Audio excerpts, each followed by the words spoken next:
18 नवंबर 2025 की शाम लगभग 5 बजे के आसपास का वक्त हो रहा था। जूतों का कारोबार करने वाला एक व्यापारी अपनी पत्नी से बोलता है कि मुझे ज़रूरी काम है, मैं काम के कारोबार के सिलसिले में घर से बाहर जा रहा हूँ। लगभग 24 घंटे के बाद यानी कि अगली शाम को लौटकर वापस आऊँगा। तुम दोनों बच्चों का ख्याल रखना, अच्छे से खाना खाना और दरवाज़ों को ठीक से बंद कर लेना, कोई बाहर का व्यक्ति ना आ जाए। आजकल वैसे भी माहौल कुछ इसी तरह का चल रहा है। इस तरह का संदेश था एक पति अपनी पत्नी को दे रहा था। उसके बाद वो घर से निकल जाता है, लेकिन वो घर से नहीं जाता बल्कि घर के ही एक हिस्से में जाकर छिप जाता है और बैठ जाता है। इंतज़ार कर रहा था कब रात होगी। वो देखने जा रहा था कि आखिरकार कोई उसके पीठ पीछे तो नहीं आता है। ऐसा तो नहीं है कि उसकी पत्नी किसी से मिलती तो नहीं है। जैसे सोच रहा था ठीक वैसा ही होता है। रात के लगभग 11 बजे के आसपास का वक्त हो रहा था जब लोग सो चुके थे। इसी बीच में एक मुख्य द्वार था, वो खुल जाता है। घर के अंदर अब 3 सदस्य थे, उसकी पत्नी और 2 बच्चे, एक बेटा एक बेटी। बेटा सो चुके थे और पत्नी उस बाहरी व्यक्ति को लेकर अपने ऊपर वाले कमरे में पहुंच जाती है। लगभग अभी 5 या 6 मिनट का ही वक्त हुआ था कि वह दोनों आराम से बैठे हुए इत्मीनान से बातचीत कर रहे हैं। तब उसे लगने लगता है कि अब जाना चाहिए। जैसे ही वह ऊपर वाले कमरे में जाता है, उसने जो अपनी आंखों से पति ने वो दृश्य देखा, उस दृश्य को देखकर वो इतनी हैरानी में पड़ जाता है, सोच में पड़ जाता है। कभी उसने इस दृश्य की उम्मीद नहीं की थी। दरअसल उसकी पत्नी है जो कि आपत्तिजनक स्थिति में उस व्यक्ति के साथ है जो अभी कुछ देर पहले ही घर के अंदर प्रवेश कर चुका है। पति को बेहद गुस्सा आता है। वो अपनी पत्नी से कहता है कि तुमसे बिल्कुल भी उम्मीद नहीं थी। किसी ने कहा था कि तुम्हें अपनी पत्नी पर नज़र रखनी चाहिए, रेकी करनी चाहिए। बस मैं वही देखना चाह रहा था। उसकी बात बिल्कुल सच निकली। तुमने बिल्कुल सच साबित कर दिया। उसने कहा कि दिन निकलने दो, जब दिन निकलेगा तो उसके बाद मैं तुम्हें बिल्कुल नंगा करके पूरे मोहल्ले में घुमाऊंगा, तुम्हारी परेड कराऊंगा, लोगों को दिखाऊंगा कि तुम्हारी बेटी किस तरह का कांड करती है। जो व्यापारी अपने गांव, अपने इलाके को छोड़ने के बाद अपने ही ससुराल में रहकर वो बिजनेस व्यापार कर रहा था, पैसे कमा रहा था, वो नहीं जानता था कि यहाँ पर रहकर उसकी पत्नी किस तरह का गुल खिला रही है। आगे जो होता है, इस घटनाक्रम की किसी ने कल्पना नहीं की थी। इसमें कत्ल होता है। कत्ल के 6 टुकड़े कर दिए जाते हैं, एक शरीर, और उन्हें ऐसे फेंका जाता है ताकि इस घटनाक्रम का कभी खुलासा ना हो सके।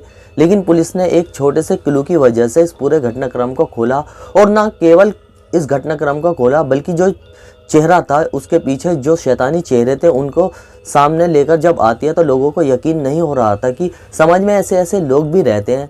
स्वागत है आप सभी का, मैं दानिश अंसारी। आज की जो सच्ची घटना आप सुनने जा रहे हैं, सच्ची घटना है उत्तर प्रदेश का जिला संभल की।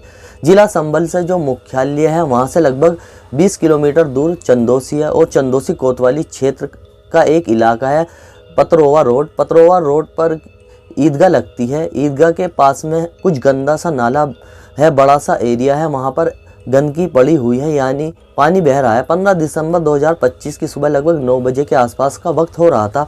कुछ राहगीर की जो निकल रहे थे, उन्हें अजीब सी दुर्गंध आ रही थी और कुत्ते किसी चीज़ को बार बार खींच रहे थे सड़क की तरफ।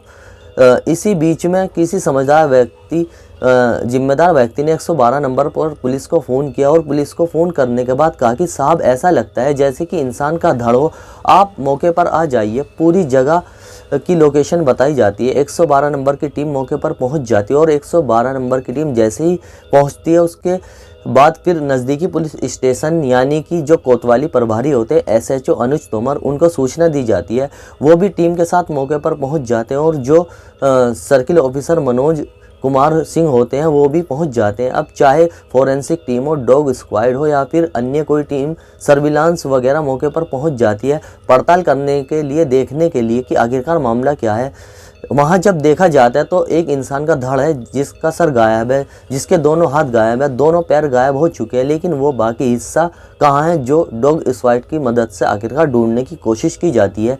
इलाके के हर चप्पे चप्पे को खंगाला जाता है, देखा जाता है। आखिरकार कड़ी मशक्कत के बाद पुलिस को एक बैग मिल जाता है। जैसे ही पुलिस को बैग मिलता है, उस बैग के अंदर एक टी-शर्ट रखी हुई थी, एक अंडरवियर रखा हुआ था, और साथ ही एक पॉलीथीन रखी हुई थी। और उसे देखकर ऐसा अंदाज़ा लगाया जा रहा था कि जिस बड़े से बैग के अंदर यह धड़ रखा हुआ था, शायद कुत्तों ने इस बैग को पूरी तरह से अलग कर दिया है। अब पुलिस ने इस मामले की जांच पड़ताल करना शुरू किया, और साथ ही पोस्टमार्टम के लिए उस हिस्से को भेजा और बाकी हिस्सों को तलाश करना शुरू किया। यहाँ आसपास के थाने हों, आसपास के ज़िले हों, सभी जगह पर एक सूचना सर्कुलेट की जाती है कि एक धड़ मिला है, बाकी हिस्सा नहीं मिला है। कहीं आपके इलाके में कोई गुमशुदगी दर्ज हुई हो तो उसके बाद फिर आकर हमसे संपर्क करें। सोशल मीडिया के माध्यम से, सोशल मीडिया के अलग अलग प्लेटफॉर्म के माध्यम से यह बताने की कोशिश की जाती है, लोगों को तैयार किया जाता है, साथ ही मुखबिरों को तैयार किया जाता है और पुलिस वाले इस जांच पड़ताल में जुट जाते हैं कि आखिरकार कहीं से कुछ क्लू मिले। तभी पोस्टमार्टम हाउस से एक फ़ोन पहुंचता है, पुलिस के पास आकर कहते हैं कि आप आइए, और मौके पर आने के बाद आपको देखना चाहिए। जब मौके पर पुलिस को बुलाया जाता है, SHO अनुज तोमर अपनी टीम के साथ मौके पर पहुँचते हैं तो वहाँ दिखाया जाता है कि जो राइट हैंड है उसके इस वाले हिस्से में बाजू में एक टैटू बना हुआ है और टैटू पर नाम लिखा हुआ है, बड़े अक्षरों में स्टाइलिश सा नाम लिखा हुआ था राहुल। पुलिस को यहीं से एक छोटा सा क्लू मिलता है। अब इस राहुल नाम के व्यक्ति की तलाश की अलग अलग जगह पर सूचना सर्कुलेट की जाती है, लेकिन जब कोई सूचना नहीं मिलती तभी पुलिस को एक अधिकारी लोग बताते हैं जो अपने ही थाने क्षेत्र के होते हैं, कोतवाली क्षेत्र के, कि रूबी नाम की एक महिला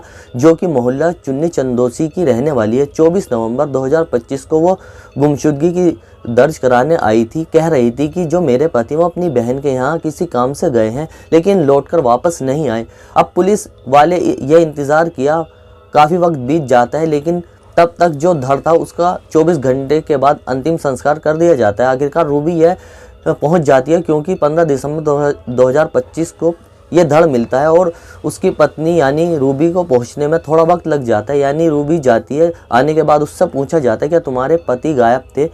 बोले कि हाँ साहब गायब तो थे, देखो हमने कुछ सामान मिला है, फ़ोटो मिला है, ऐसा तो नहीं कि तुम्हारा पति हो, आप देख लीजिए। उसने देखा और देखने के बाद कहा कि साहब ये मेरा पति नहीं है। और उन्होंने कहा देखो अपने पति का नाम भी राहुल है, इसकी बाजू पर भी राहुल ही लिखा हुआ है, आपको गौर से देखना चाहिए। उसने साफ साफ इनकार कर दिया कि नहीं सर यह मेरा पति नहीं है, मेरा पति ऐसा है ही नहीं, उसके बाजू पर कोई निशान नहीं है।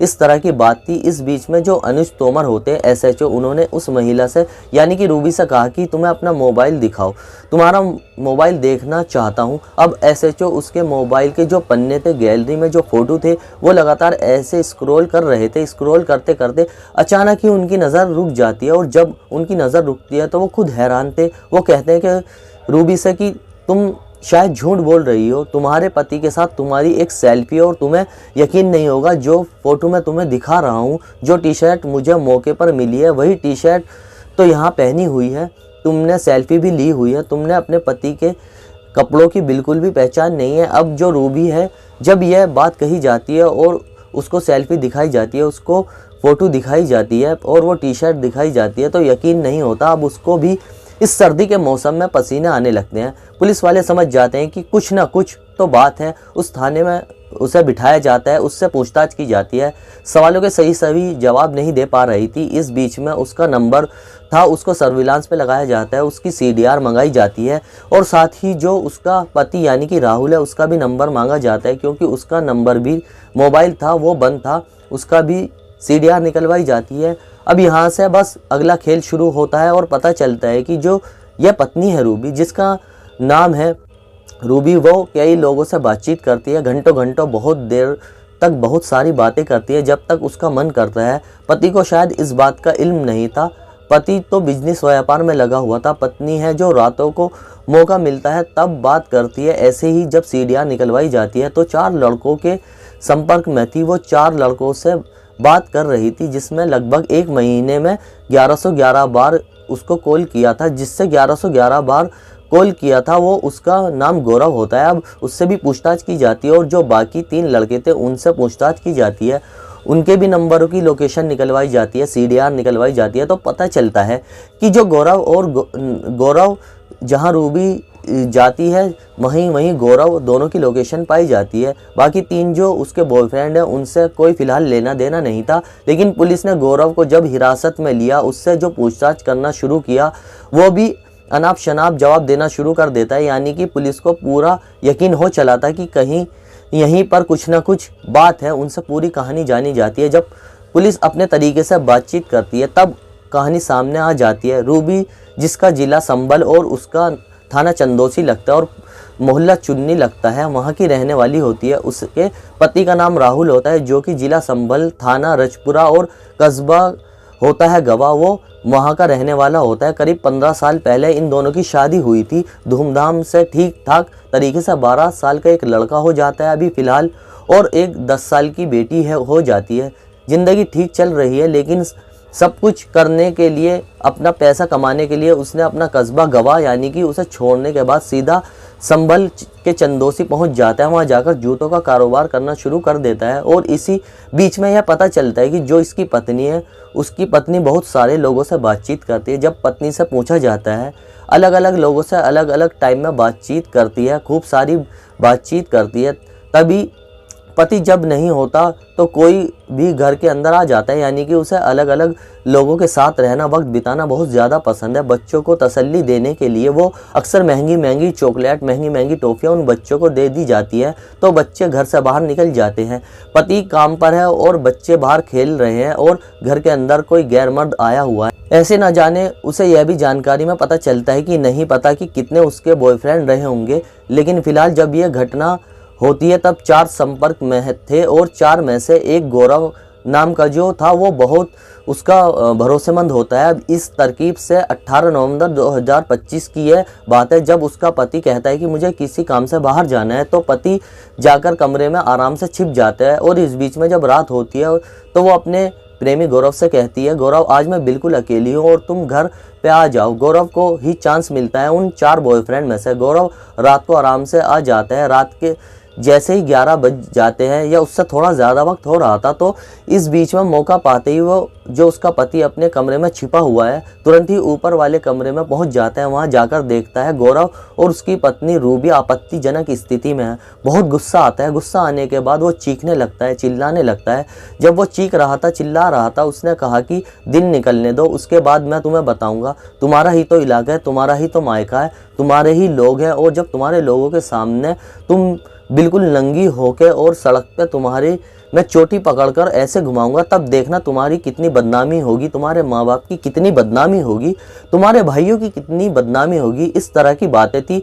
जब यह बात पता चलती है तो उसके बाद फिर वो पत्नी डरने लगती है, घबराने लगती है, हाथ पैर जोड़ती है, कहती है कि जो गलती हुई है इसे माफ़ कर दो। और लड़का भी, गौरव भी माफ़ी मांगता है लेकिन पति कहता है कि नहीं, अब तुम्हें कोई माफ़ी नहीं मिलेगी। इस बीच में पत्नी को मौका मिलता है और एक हथौड़ा उठा लेती है, वो हथौड़ा जिससे शायद कोई चीज़ ठोकी जाती है। और जो गौरव होता है उसके हाथ में एक लोहे की रोड होती है, वो पूरी ताकत के साथ सर में बारी बारी से मार देते हैं। और जैसे ही रोड लगती है, एक के बाद एक हथौड़े से वो ज़मीन पर गिर जाता है। और ज़मीन पर गिर जाता है, उसी के कुछ देर बाद ही तड़प तड़प कर मौके पर वो मौत हो जाती है और वो मर जाता है। लेकिन अब यहाँ से गौरव और रूबी ये सोचने लगते हैं कि आखिरकार आप करें तो क्या करें, इस लाश को कहाँ ठिकाने लगाएं, कैसे बाहर लेके जाएं।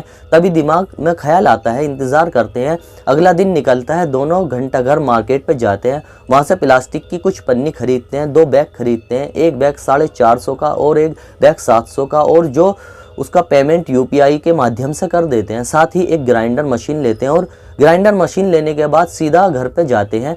घर पे जाने के बाद पहले जो शरीर है उसके गर्दन को जो ग्राइंडर मशीन चलती है 1 सेकेंड नहीं लगता, ठीक से अलग हो जाती है। उसके बाद उसके बाजुओं को काट देते हैं, उसके बाद उसके पैरों को काट देते हैं। काटने के बाद 2 बैग होते हैं, दोनों बैगों में आराम से उसको लपेटकर पूरी तरह से पैक किया जाता है। और पैक करने के बाद 2 बैगों को लेकर एक बैग को 800 मीटर दूर फेंकते हैं। और जो बाइक पर रखने के बाद, और वह बैग था जिसमें क्या उसका धड़ रखा होता है, उसे लग रहा था कि धड़ से किसी की पहचान हो ही नहीं सकती, इसलिए वहाँ से उसे फेंक देते हैं। उसके बाद वो मौका पाते हैं और UP 15 CK 4266 एक गाड़ी किराए पर लेते हैं। 1300 ड्राइवर मांगता है। उनको ये कहना था कि हमें बबराले जाना है, बबराले यानी कि राजघाट पर गंगा नहा के आएंगे। वहाँ गंगा नहाने के बहाने उस कार में जाते हैं और जाने के बाद दूसरा बैग उस कार के अंदर रख लेते हैं, जिसमें पैर रखे हुए थे, जिसमें सर रखा हुआ था, जिसमें हाथ के हिस्से रखे हुए थे। उसके बाद वह वहाँ जाते हैं और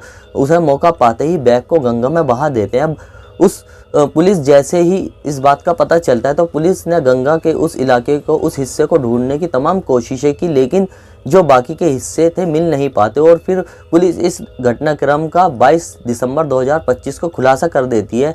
6 हिस्से किए थे उसने अपने पति के अपने प्रेमी के साथ मिलकर और 4 बॉयफ्रेंड में से एक बॉयफ्रेंड जो सबसे ज़्यादा भरोसेमंद था उसको बुलाया था। उस रात वो नहीं जानती थी कि उसका पति आज रात को बैठकर आराम से देख रहा है, छुप रहा है और उसको पकड़ लेगा, लेकिन उसकी पोल खुलने का डर था और वो कत्ल कर बैठती है अपने प्रेमी के साथ मिलकर और इस घटनाक्रम का खुलासा हो जाता है।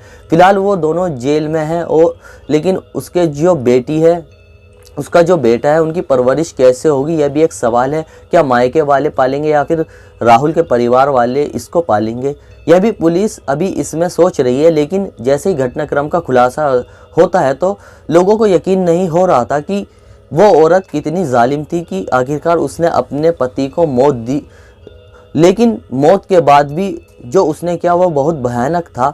जिस तरह से रूबी के पिछले कई सालों से बताए जाते हैं कि उसे खुद भी गिनती याद नहीं कि उसके कितने बॉयफ्रेंड हैं। पुलिस वैसे कोशिश कर रही कि इसकी सीडीआर निकलवाई जाए और यह देखा जाए कि कितने लोगों के संपर्क में थी। हालांकि वह क्या करेगी क्या नहीं, लेकिन कातिल तो खैर पकड़े ही गए हैं। लेकिन जिस तरह की उसकी महिला की आदतें थी वो चर्चा का विषय बन जाती हैं। ऐसा नहीं होना चाहिए। इस तरह के मुंह मारते हुए नहीं घूमना चाहिए। शायद बाकी की ज़िंदगी उसकी सलाखों के पीछे गुजरेगी और जो बच्चे हैं वो पता नहीं कि दर दर की ठोकरें खाएंगे। उनको शायद कभी माँ बाप का प्यार उस हिसाब से मिल पाएगा या नहीं। दोस्तों, इस कहानी को सुनाने का मकसद, इस घटनाक्रम को सुनाने का मकसद किसी का दिल दुखाना नहीं है, किसी को ठेस पहुंचाना नहीं है, बल्कि समाज में हो रही घटनाओं से आपको जागरूक करना है, आपको सावधान करना है। आप जहाँ रहें खुश रहें। जय हिंद दोस्तों।